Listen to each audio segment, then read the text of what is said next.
Welcome to Business Law 101, a podcast that explores the uncommon side of business, goes beyond the conventional teachings, delves into the practical, real-world strategies and insights from successful founders, entrepreneurs, industry experts that understand what drives growth and how to achieve success in an ever-changing business landscape. So join us, and let's go beyond the basics. Hi, Lyndsay. How you doing? Good, Olivier. Nice to be here. Thank you for joining us on Business Not 101. So let's just jump right into it. Please introduce yourself and give us your business pitch. Sure. I'm Lyndsay Dowd. I am founder and chief HeartBeat officer of HeartBeat for Hire. I'm a coach and a speaker, and I teach leaders the importance of building irresistible sales culture that drives results.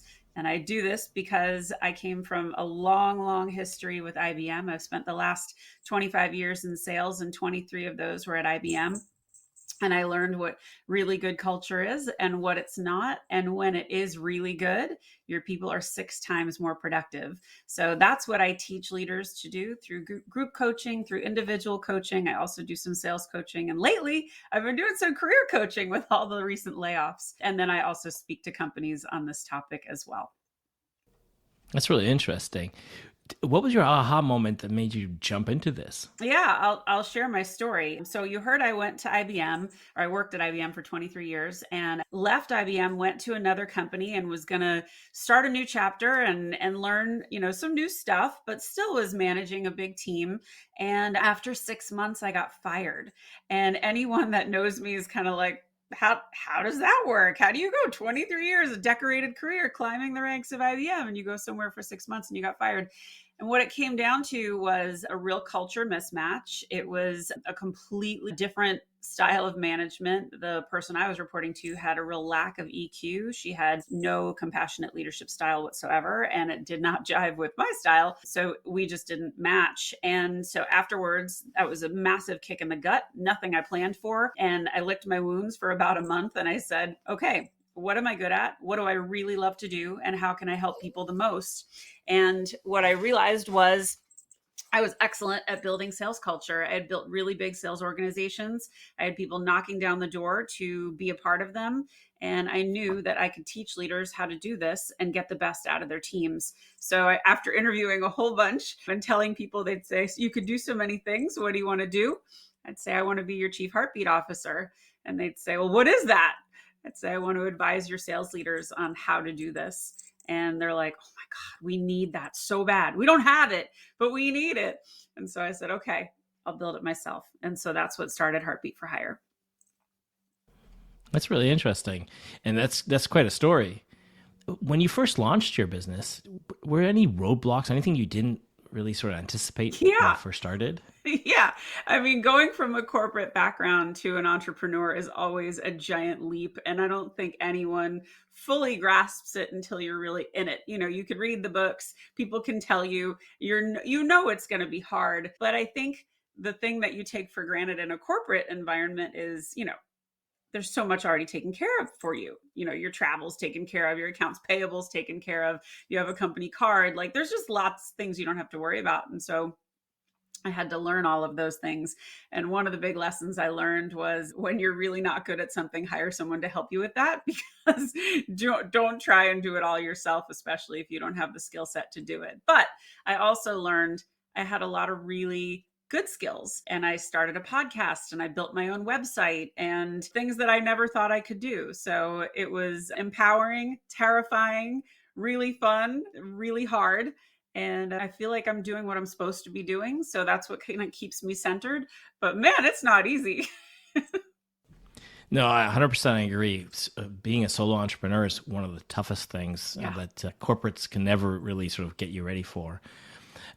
That's a great point you brought up, was you hire people that when you lack the skill set. What was one of the first people you had to hire, beside, I'm assuming, an accountant, which is the first thing I had to hire? Yeah, I hired a marketing team, and they're very reputable, really well established. They were working with some very high profile clients, and they really helped me kind of set up some best practices in my business, which I thought was really valuable. And I wouldn't have known how to do these things. They also helped me with guidance on social media and how I should handle that. I post a lot. That was part of my design. And establishing my platform and my voice was a really important part of this process for me. And so I spent probably the first 6 or 7 months just building content and putting content out on LinkedIn.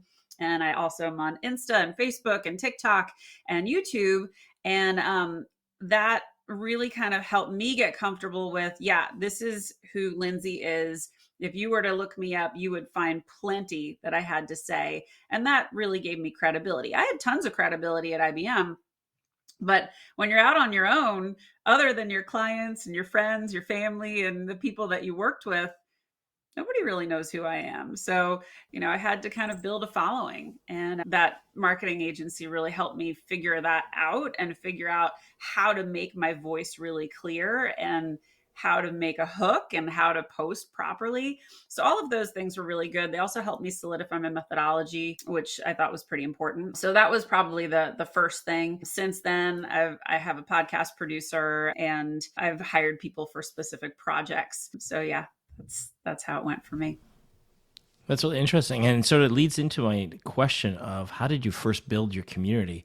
And was it the marketing team who did it for you, or did they just sort of show you how to do it? And then where does the podcast come in? How did that sort of fold out? Because it's not everybody's doing that. No, so I looked at my producing content. It had to come from me. And part of what I teach leaders to do is to be authentic and be vulnerable. And so if I had anybody else producing my content, that's not really doing that. So it was very important to me that whether it was, I do a lot of video posts. If it was video, it had to be me. If it's snippets from podcasts I'm on like this, again, that's me. So that's okay. But, quotes of things that I've said, things that I've written, it was very important to me that that all came from me.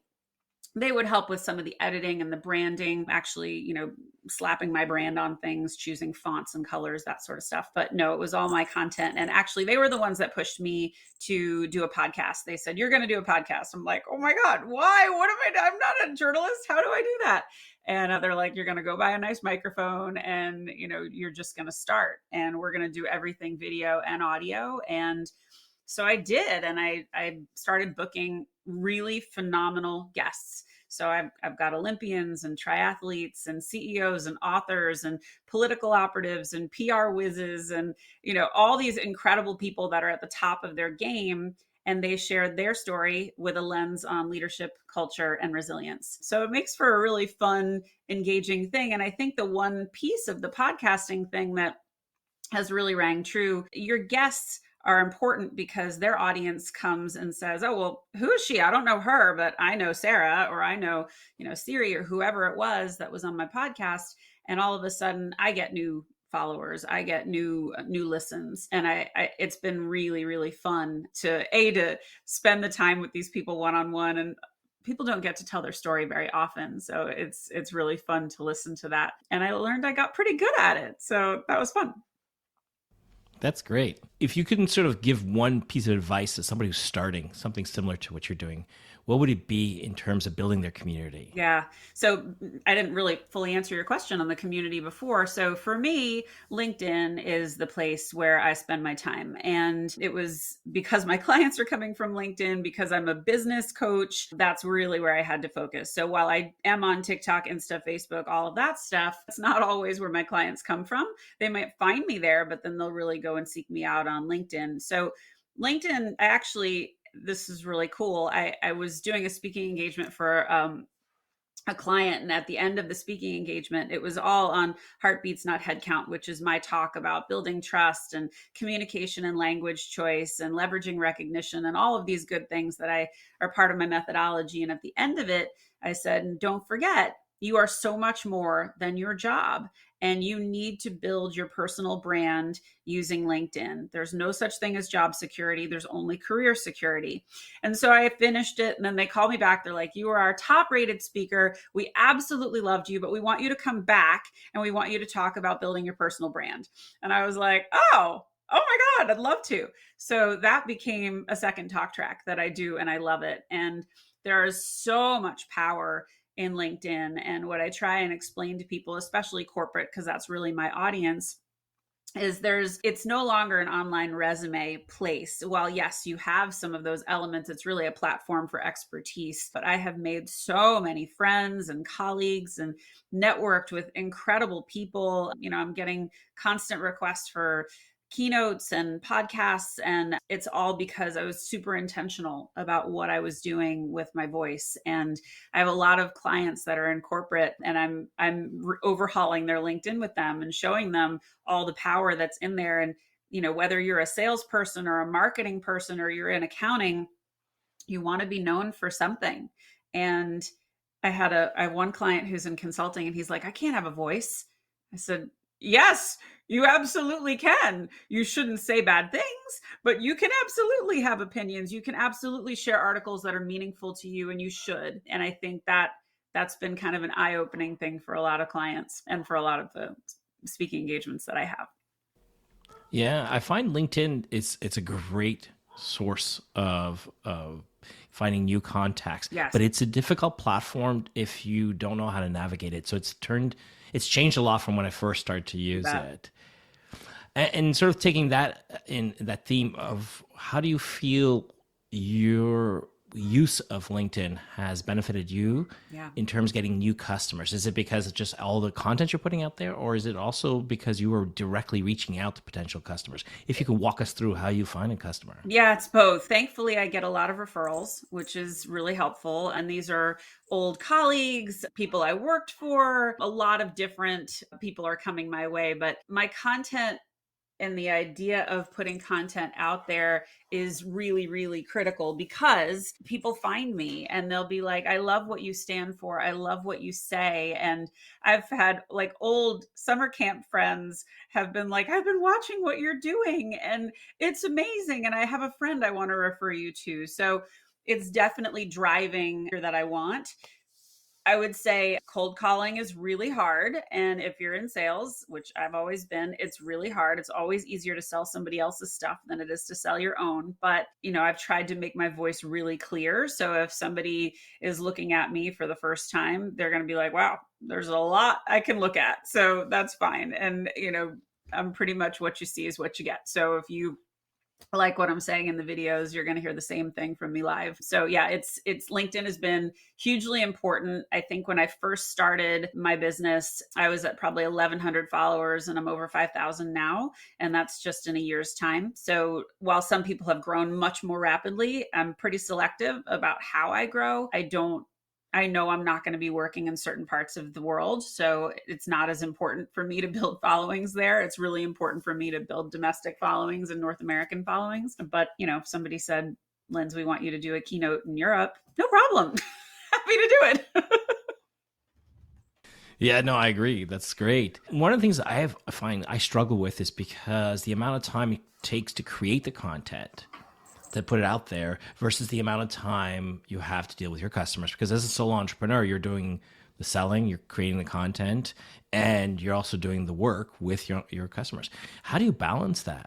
So for me, creating video content is like a muscle, and the more you do it, the better you get. And my videos are usually about a minute, all of them. It's pretty rare I do longer than that. I certainly have clips that are longer than that, but I don't think people have an attention span for very long. So for me, it's a minute works just fine. And you can pack a lot into a minute. So typically I find something that is either really bothering me or inspiring me or something I'm noticing. I do one LinkedIn tip every week. So that video takes a minute. I do it in one take. It's natural. If I goof on a word, I goof on a word. I don't care. It's me. But I want them to be quick. I want them to be, easily understood. And then once I produce it, or once I finish recording it, I repurpose it across all the platforms. The hardest part for me is just writing the text that goes with it, because not all the platforms like the same format and they don't all do the same format. So you kind of have to be selective about that. But I've committed to posting at least 5 times a week. So business days. Sometimes I'm posting more than once in a day. But a lot of the times, and this is the tip I give to anybody getting started with LinkedIn, you don't have to be an avid poster if you're just starting out. Just engaging with people's content is huge, and your following will grow just from that. But what you have to remember is if you just like a post, it doesn't mean anything. You want to comment. You want to say, this really resonated with me because, or, oh, this was so inspiring because. And when you do that, all the other people looking at that post are like, oh, what does she have to say? That's pretty cool. I like her. Who is she? I'm going to go check her out. Actually, I want to be connected to her. And that's how your following grows. So you can post all you want, but if you don't engage with people, if you don't interact with people, you're not going to grow that fast. And I think the thing with LinkedIn is the more you give, the more you get. And it's usually like 10x. So you could go and spend half an hour in a day just looking at a hashtag that's meaningful to you, and look at the loudest voices, look at the articles that are there. If there's something that inspires you, share it. That's a quick way to compliment the author. I recommend tagging the author in it. And, there's 1,000 more tips I could give on this, but using hashtags is a big one. And it's a really easy way to start. And I like the 1 minute video, and I always think of TikTok. Ever since TikTok came on, a lot of people have been switching their formats to that very short with bursts of information. Do you feel like that the people are getting inundated with 1 minute videos, or you think it's still no? I think they said something like there's 8 billion people on LinkedIn, and I think it's less than 1% actually post. So nope, I don't think so at all. And some people are like, I don't like video, I only like to write. So my videos, because they're nice and short, they're digestible. And if someone can't make it through a minute, they're not for me anyway. So it's okay. I don't think people are inundated with video. I think, obviously if you're on TikTok, that's the format. So it's pretty easy. Insta's the same. And Facebook is definitely changing itself as well. But believe it or not, the YouTube shorts, so it's the same video, but I slap it into a YouTube short. Those go crazy. I get tons of views on those. So I do think there's a real appetite for those bite nuggets of wisdom. And same, I partner with another company, and he does what we call micro trainings. So the trainings are, tops 15 minutes, but anybody can do a 15-minute training. You can fit that in your day. So I do think people want really solid, good morsels, and then they want to move on. That's great information. So looking back at your adventure so far, if you could leave yourself a message saying, do this or don't do that, what would it be and why? I think I would say trust yourself. I think I knew what my purpose was. I knew what I was doing was important. And by sticking to it, it's starting to really come together and feel fruitful. I think patience is another thing I would say. It's really hard to be patient, and it's really hard to know you came from making big, big money to going to be an entrepreneur. And you're like, oh God, it's a good thing I saved for this, because it's going to take a minute. And, nobody's real profitable in their first year. Well, I shouldn't say nobody. A lot of people aren't real profitable in their first year, and that's okay. You got to establish your voice. You've got to build your voice, and you've got to really, the one thing I would say is be really clear with who your client is, and always talk to your client. Don't talk to everyone, because the more you talk to everyone, it's not going to resonate. I have some friends who they'll post about the weather, then they'll post about laundry, then they'll post about ChatGPT, that I don't know what they stand for. So I think if you can stick to your voice and stick to your vibe, that's really going to make a difference in your content and a difference in how you show up.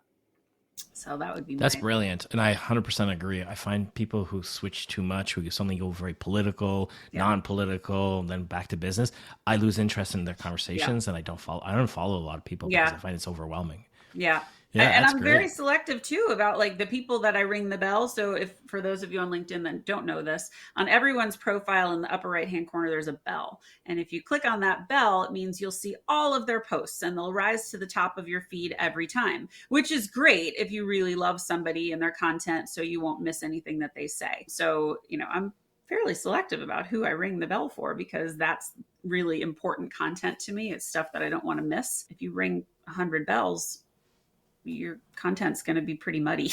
So you're not going to be able to see everybody. So I never even knew that. Yeah, it's a good one. I know so little of LinkedIn, and yet I use it all day. Oh That's yeah, so I can funny. take you through it, Olivia. It's really cool. I think I'm gonna have to take courses because it's just crazy. I'm Every time I working talk on to that. somebody, I'm they're like, actually "Oh, working hey, on do this." a That's LinkedIn basics, brilliant. and it truly is a basics workshop. It's not. There are people that do incredibly advanced stuff on LinkedIn. This is let me help you get presentable. Let me show you the power of the platform. We're gonna fix up your profile so you're capitalizing on all of the ways people need to understand you and know who you are. But there's so many small things we can do, and I do it live. So and there's differences between the phone app and the browser. So yeah, it's pretty cool. That's brilliant. That's brilliant. All right, let's switch gears a bit. And Yeah. now we want to get to know you as the entrepreneur. Sure. So the first question I love to ask everybody is, how do you stay productive? You obviously have a ton of things going on. So how do you stay focused and productive?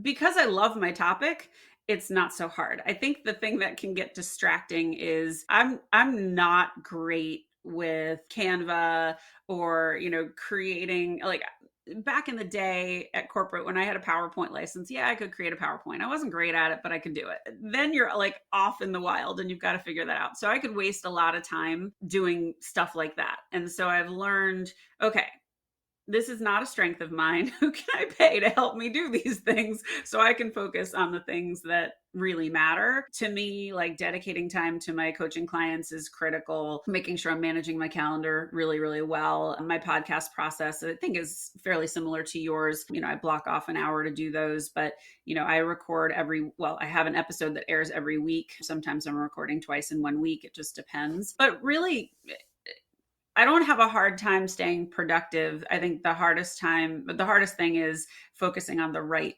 things and making sure you're not wasting time on stupid stuff. Now, for me, my productivity has to be in LinkedIn because that's where my clients come from. I just have to be careful that I don't go down some major rat hole. And I don't think I really do. I think I find myself doing that on TikTok and Insta, but really not on LinkedIn.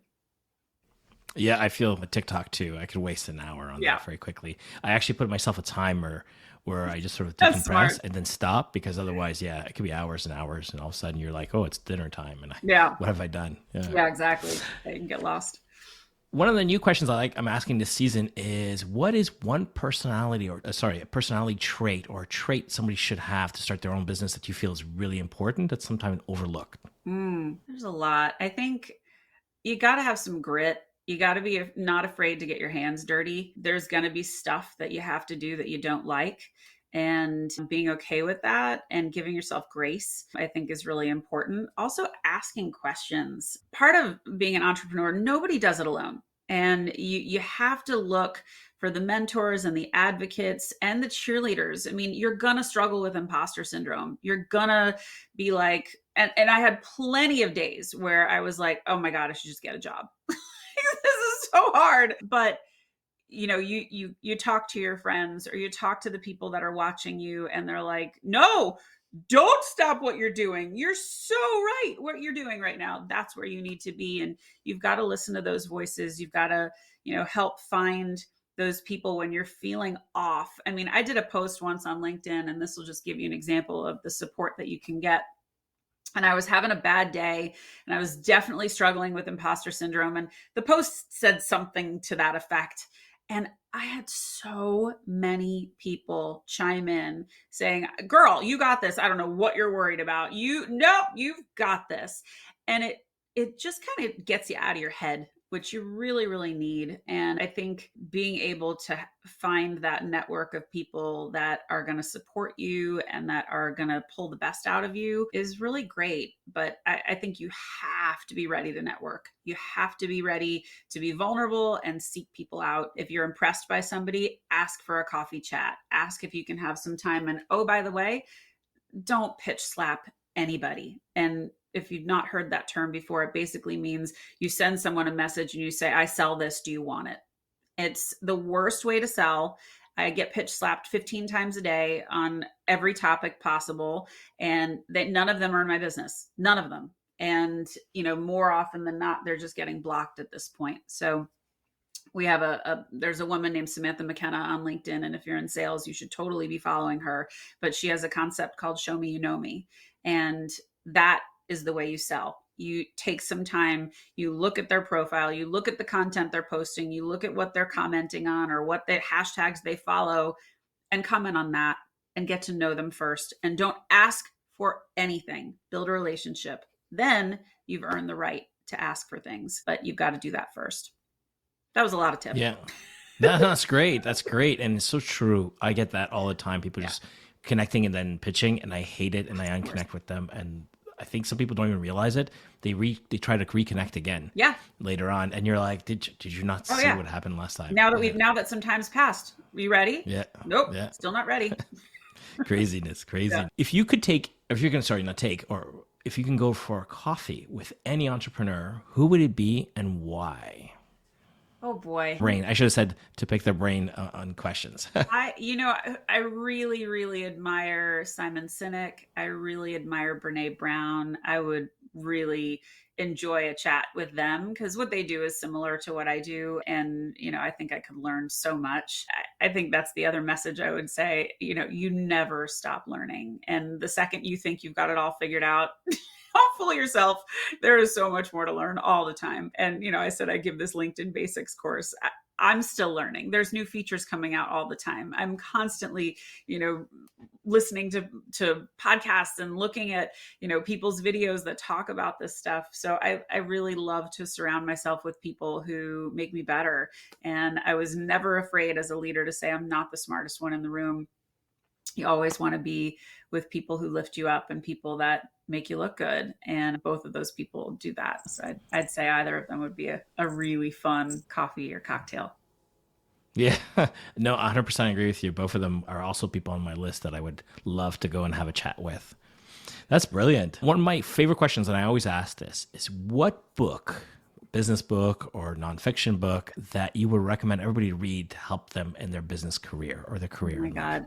The cool thing about being a podcaster with a bunch of authors is I have a lot of books. They all send me their books, which I have a really great pile of them now.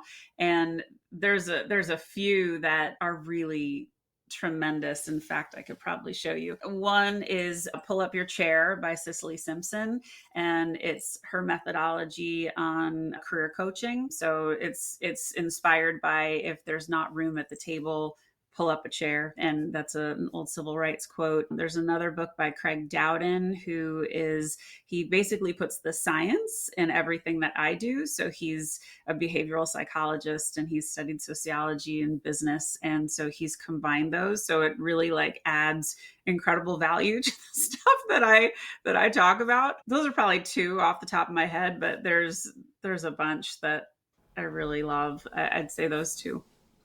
Excellent. I've never heard of either one of them, but yeah. They're both on my podcast, so you can give them a listen. And this is so interesting because now I'm starting to get a lot of business authors reaching out to be on the podcast to talk about their books. And I think I love it. I think it's brilliant. But then you end up, there's so many books out there. There are. This question might change. Those two, they're not, yes, I think one was a Forbes bestseller and one was an Amazon bestseller. So yes, they were successful books, but they're not well known and books that people would just die for. They're books that are super relevant to what I talk about. And they're also people that I really admire and respect. So they have some good things to say. That's wonderful. All right. My last closing question. How could people reach out and connect with you? Yeah, the easiest way to find me is my website, which is heartbeatforhire.com. All of my socials are connected to that, but you'll find me most on LinkedIn, and all of my handles are Lyndsay Dowd, H4H. And I'm not going to spell my name now because it's too long to spell. We'll be putting it in the notes anyways. It's no problem. Yeah. So, but I'm an avid poster, easy to find. Perfect. I want to thank you so much for taking the time and talking to us today. It was a pleasure. Oh, my pleasure, Olivier. Thanks for having me. Business Not 101 is hosted and written by me, Olivier Bousset. Produced edited by myself and the podcast team. Special thanks to Circle Agency for keeping us organized and productive. We hope this interview gave you some valuable insights that help you along your business journey. If you have any questions, comments, please feel free to reach out to us. To listen to Business Not 101, you can find us on all the podcast platforms, including YouTube. Thank you for joining us and listening to this episode of Business Not 101. We hope you enjoyed it. Until our next episode.